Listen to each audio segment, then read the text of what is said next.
Good morning friend, welcome to my YouTube channel Indian GST. दोस्तों, आज 8 तारीख हो चुकी है। अब ड्यू डेट बहुत ही नज़दीक है इनकम टैक्स रिटर्न फाइल करने की। जिस तरह से हम अगर बात करें नॉन टैक्स ऑडिट की, 10 तारीख को ड्यू डेट है आईटीआर फाइलिंग करने की। हमारे सारे प्रोफेशनल टैक्स पेयर मेंबर्स जो भी हैं सीए डेफिनेटली नाखुश है इस ड्यू डेट एक्सटेंशन को लेकर के, क्योंकि बहुत ही शॉर्ट टाइम यहाँ पे दिया गया है।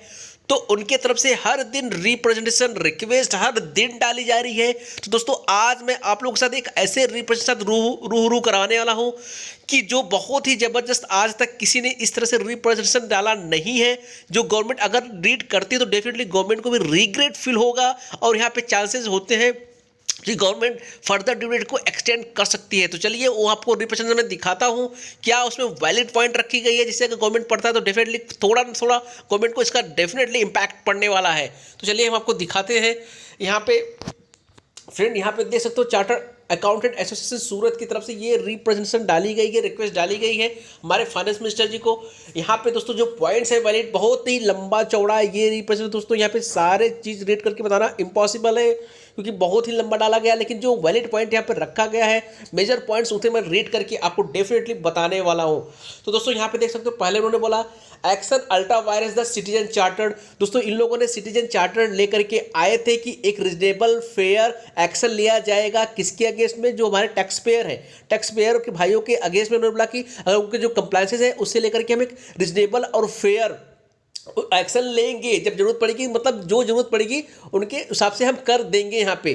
बट यहाँ पे ये क्या बोल रहे हैं भैया, वो फेल हो चुका है। आपका जो सिटीजन चार्टर था वो पूरी तरह से फेल हो चुका है। आप उस पर वर्क नहीं कर रहे हो, आप उसके अगेंस्ट में वर्क कर रहे हो। इसलिए यहाँ पे लिखा हुआ है एक्शन अल्ट्रा वायरस। आप लोग उसके अगेंस्ट में वर्क कर रहे हो, आप भूल चुके हो, आपके माइंड शायद स्किप हो चुका है कि आपने जो बोला था यहाँ पे कि एक रिजनेबल और ट्रीटमेंट होगा, एक रिजनेबल ट्रीटमेंट होगा किसके अगेंस्ट में, जो टैक्स पेयर भाई लोग हैं, लेकिन आप भूल चुके हो। और दोस्तों इसके बाद जो पॉइंट उन्होंने रखा हुआ है यहाँ पे देख सकते हो, deteriorated working standard and health of the stakeholders. दोस्तों यहाँ पे इन्होंने एक पूरा वर्किंग टाइम क्या चल रहा है ऑफिस का, इसमें लोग कितना टाइम तक वर्क कर रहे हैं, इसका पूरा चार्ट बना के दिया है आपको। यहाँ पे देख सकते हो, यहाँ पे देख सकते हो percentage of returns filed outside office hours. Office hours के बाद कितना टाइम लोग बैठ रहे हैं, वर्क कर रहे हैं। 54%, 61% अप्रैल के महीने, मई महीने में 54%, जून में 49%, जुलाई में 47%, अगस्त में 48%, सितंबर में 47%, अक्टूबर में 47%, नवंबर में 48%, दिसंबर में। दोस्तों इस तरह से बताया जा रहा है कि हर महीने में ऑफिस आवर्स के बाद भी लोग कितना टाइम तक वर्क करना पड़ रहा है लोगों को, आप देख सकते हो। ये पूरा लिस्ट बना के उन्होंने दे दिया है। साथ में यहाँ पे जो चीज़ लिखी है आपको दिखा देते हैं। यहाँ पे इन्होंने बोला है कि भैया आप टैक्स टेररिज्म, मतलब आपको टैक्स टेररिज्म का यहाँ पे नाम दिया हुआ है, आप समझ सकते हो टैक्स टेररिज्म की बात कर रहे हैं। Describe the situation that the term tax terrorism, जो सिचुएशन चल रहा है ये टैक्स टेररिज्म की तरह आपको लग रहा है, क्योंकि आप क्या कर रहे हो, एक तरह से वसूली कर रहे हो हम लोगों से लेट फी और इंटरेस्ट के रूप में, कि भैया अगर तुम लेट नाइट तक काम नहीं करोगे या तो लेट नाइट तक वर्क करो, नहीं तो हम आपसे वसूली करेंगे। तब इसी के लिए इन्होंने नाम दिया टैक्स टेररिज्म। यहाँ पे वो लोग वसूली कर रहे हैं इंटरेस्ट और लेट फी के फॉर्म में। और दोस्तों यहाँ पे फिर आपको दिखा देते हैं, यहाँ पे इन्होंने जो थर्ड पॉइंट लिखा यहाँ पे दिया हुआ है वो भी आपको दिखा देते हैं। ये तो बहुत लंबा है दोस्तों, यहाँ पे पढ़ लेना, नीचे में लिंक डिस्क्रिप्शन लिंक में दे दूंगा, आप वहाँ से रीड कर सकते हो।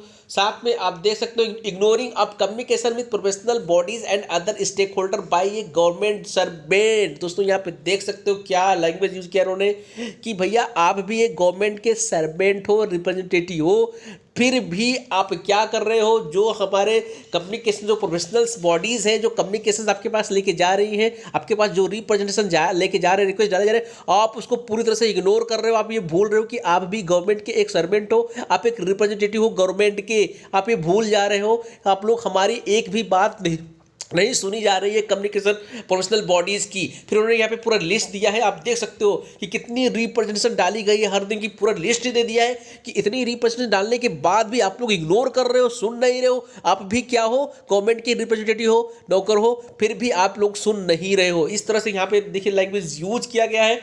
आगे अब आपको और दिखा देते हैं इसके बाद क्या यूज़ किया गया है। यहाँ पे पूरी लिस्ट बनी है, यहाँ पे देखो ला सकते हैं, इन्होंने पूरा रिप्रेजेंटेशन का लिस्ट यहाँ पे लगा दिया है।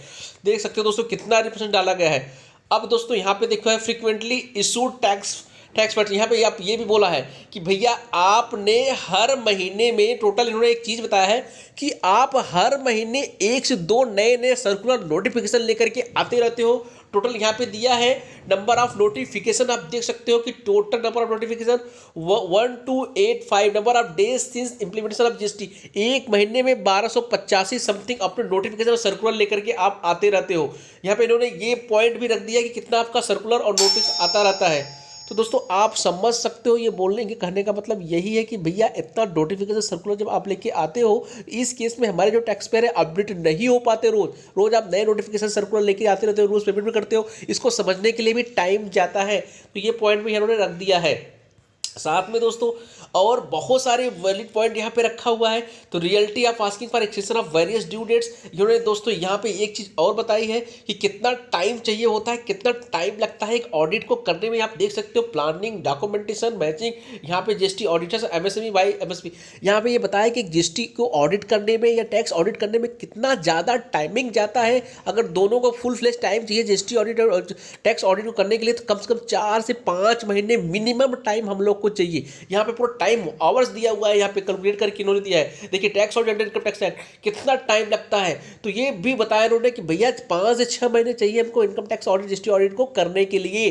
तो इसलिए हम फर्दर एक्सटेंड आपसे कर रहे हैं। अब जो एक पॉइंट यहाँ पे दोस्तों और दिया हुआ है कि अगर आप सोच रहे हो कि वल्ली हम कोविड-19 पैंडेमिक की वजह से आप ड्यूटी एक्सटेंशन मांग रहे हैं, तो ये रीज़न नहीं है, ये बहुत रीज़न, मेजर रीज़न नहीं है, ये तो है, लेकिन इसके अलावा बहुत रीजंस हैं जिसकी वजह से मैं आपसे ड्यूटी एक्सटेंशन की फर्दर एक्सटेंड कर रहा हूँ। यहाँ पे इन्होंने सारे पॉइंट को, वैलिड पॉइंट को लिख दिया। बहुत ज़्यादा टाइम लगता है हम लोग को, एक क्वालिटी का जो रिपोर्ट देना है उसके लिए टाइम लगता है। मुझे 4 से 5 महीने टाइम चाहिए। फिर उन्होंने यहाँ लास्ट में फर्दर एक्सटेंड की डिमांड की है 31 मार्च 2021 तक फर्दर आपको ड्यू डेट एक्सटेंड कर देनी चाहिए। तो दोस्तों यहाँ पे देख सकते हो बहुत ही जबरदस्त ये रिप्रेजेंट डाली गई है गवर्नमेंट को। अब गवर्नमेंट के पास अगर ये जाता है तो डेफिनेटली कुछ, अगर जैसे ही रिस्पांस वहाँ से आता है तो हम आपके लिए लेकर के न्यूज़ आ जाएंगे। तो दोस्तों अगर अभी तक चैनल को सब्सक्राइब नहीं किया तो चैनल को सब्सक्राइब कर लीजिए, बेल आइकॉन को प्रेस कर लीजिए, जैसे नया नोटिफिकेशन आपको मिलता रहे। तो दोस्तों जय हिंद, जय भारत।